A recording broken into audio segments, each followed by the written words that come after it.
over 15,000 employees from Microsoft taking our courses, just as an example.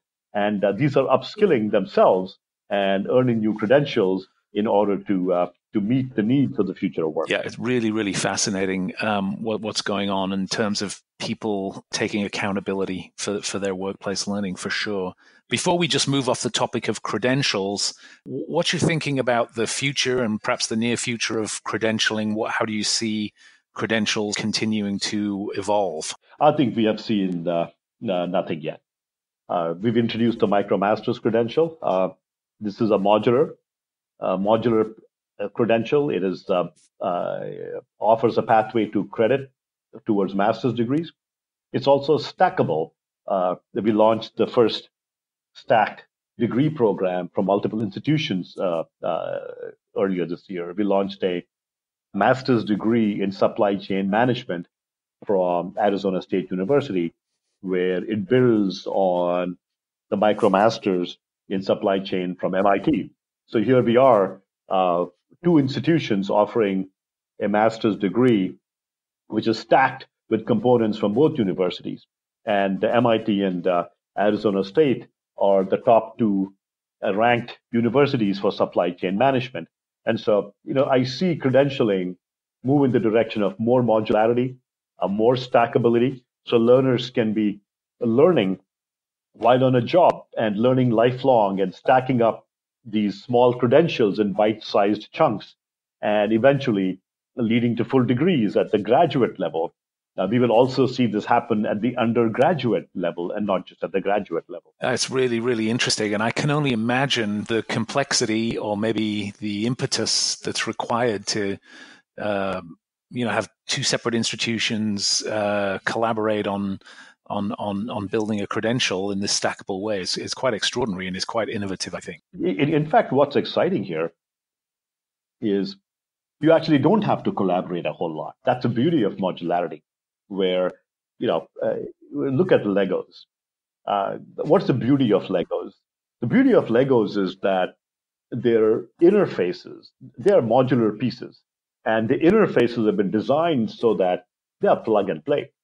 I believe education will become plug and play in a Lego-like manner in the future, where Micromasters programs are like a Lego block of education, where once I've completed a Micromasters, it has a clear set of properties. And so, in fact, MIT's Micromasters are now accepted as credit pathways into master's degrees at 91 universities around the world. And that's the beauty of this Lego model of education, where 91 other universities around the world are accepting the Micromasters credential and offering credit for that towards their own master's degrees. In the not too distant future, I see a time when edX and our partners have built a networked credit transfer system around the whole world, where not hundreds, but thousands to tens of thousands of institutions are accepting and sharing modular credentials and stacking them up towards bachelor's degrees and master's degrees, creating a whole new world of education where the learners, while they're working, can be taking these modular pieces of education from whoever they want to, from any university, knowing that it will plug and play with everybody else. It's a really bold vision, and you could imagine a world where people are just creating their own sort of personal degrees, which is a combination of topics and skills that make sense for their interests, or even enterprises and organizations or groups of enterprises might sort of sponsor and shape degree programs from multiple institutions. I think you've hit on an extremely important point. And this is where the reimagining of education comes in.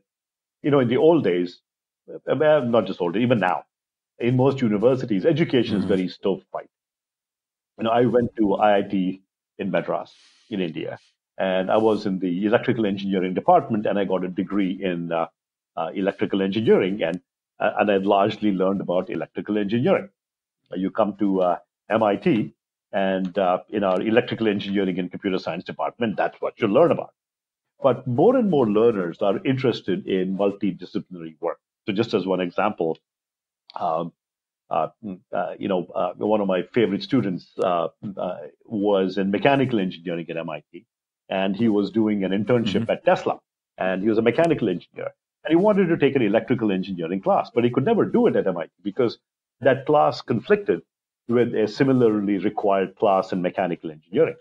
But because it was offered online, while he was doing the internship at Tesla, he was able to take the electrical engineering class from MIT and apply it towards his day-to-day job at the company. And so we're going to see a lot more of this sharing and utterly multidisciplinary programs where people are learning soft skills. Writing is becoming incredibly important. It's always been important, but now people are realizing how important writing is. And so people are taking writing classes. People are doing soft skills, doing theater, doing analytics skills, doing electrical engineering, doing philosophy, and synthesizing learning that is very multidisciplinary. And this is, few universities have programs like this.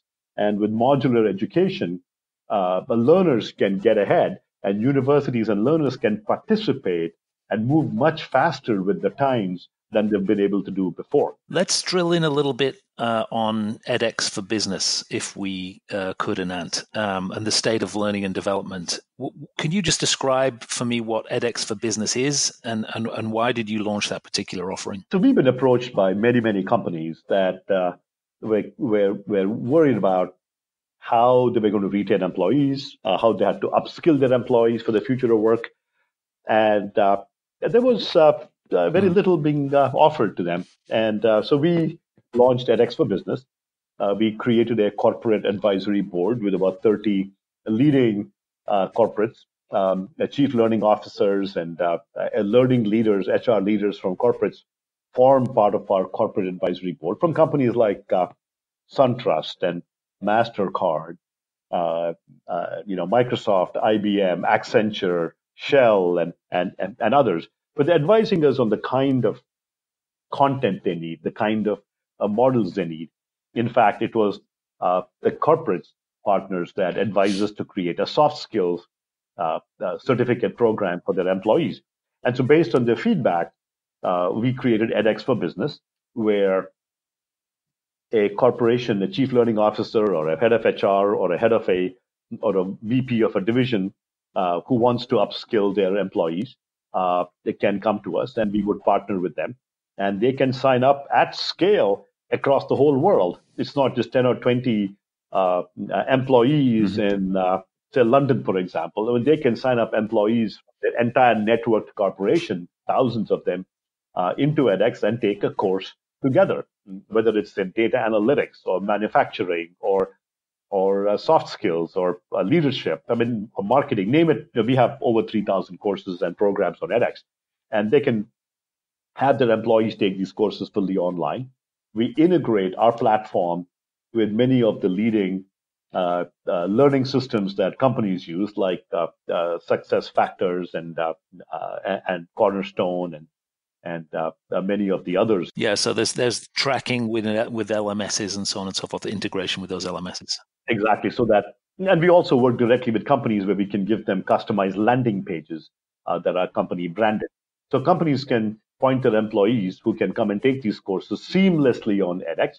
And edX would have worked with a company on the financial model. It's very inexpensive, as I mentioned earlier, compared to what they do today. And then as employees learn, we also give an enterprise dashboard to the officers of the company who can see how their learners are doing. What is the ROI they're getting? What are the outcomes they're seeing? What is the engagement level and so on, so that they can see whether this is working or not. And so this is growing tremendously at edX. We've grown to over 500 customers today, and many of them are going one step further.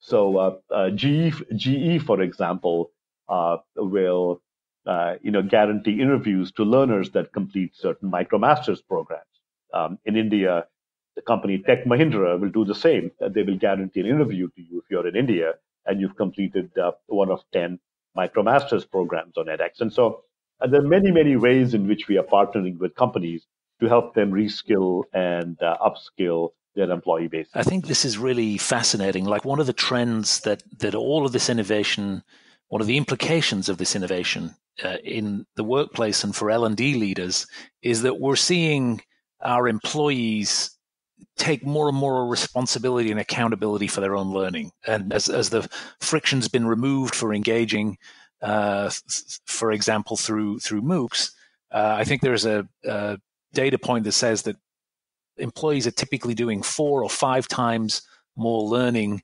of their own volition than they are of learning under the sort of direction of corporate L&D departments. And I think many people believe this is a good thing. I mean, you really want to create a culture where individual learning is encouraged and permitted and so on and so forth. On the other hand, we have a job to do, and typically we need to make sure that the right kind of skills are in place for the future of our business, and that people are learning skills and power skills and hard skills that really are aligned to the future of where our particular enterprise is going. And I like that you kind of straddle those two worlds with this offering. You're presumably able to give me a lot of information about what my employees are doing and how they're engaging, and a degree of control or influence over that as well. It's very interesting. When we visit companies, the companies will often ask us, what are important subjects for our employees to take, and we tell them, listen to the employees. I was in a company the other day where there were 3,000 employees of that company already taking our courses. And I had a chart showing them the top 10 courses that their employees were taking. And they included things like, of course, they included the usual popular subjects in, things like data analytics, big data, computer science, AI, business, and so on. But what was very surprising to the company was the number of their employees who were taking English language courses. How to do a better job of writing and communicating in English, and that was a real surprise to them. And so we can share data, not private data, but broad data as to what courses employees are taking. So that what companies then do is they'll work with us, and they will have 2 sets of courses. One, they will prescribe to their employees, hey, look, we want you to take some of these courses. And then they will also tell their employees, and then you can take other courses as well, of course. And so we're able to straddle this kind of boundary between what companies want their employees to learn versus what their employees want to learn. Yeah, and hopefully getting good alignment there is going to be a force multiplier. At Microsoft, we white labeled your platform. We actually took OpenEdX, and we used it and still do use it at pretty massive scale to engage our customers. In fact, we offered Microsoft courses on both the edX.org platform and then on our own customized version of the platform as well. Can other organizations do this? And could you possibly share examples of innovative ways that other companies are partnering with you? Absolutely. A lot of organizations can teach. Every individual can teach. And so we have about 150 institutional partners that include some of the top universities in the world and some of the top corporations in the world, Microsoft being one of them. We brought over 5 million learners to Microsoft courses over the years. We have many other innovative partners. IBM is a very innovative partner, offering courses in artificial intelligence, in data science, and chatbots, a number of other topics. We have Red Hat. We have Linux Foundation offers courses in Introduction to Linux. That's a perennial favorite. We have ETS offering TOEFL preparation courses. ETS is the organization that administers the TOEFL exam. So we have a large group of companies, and also others like the United Nations' SDG Academy. There's the IDB, World Bank, IMF. So we have a lot of organizations and companies offering courses on edX as well. let's talk about the future of learning. And I'm really interested in how changes in life expectancy and demographics might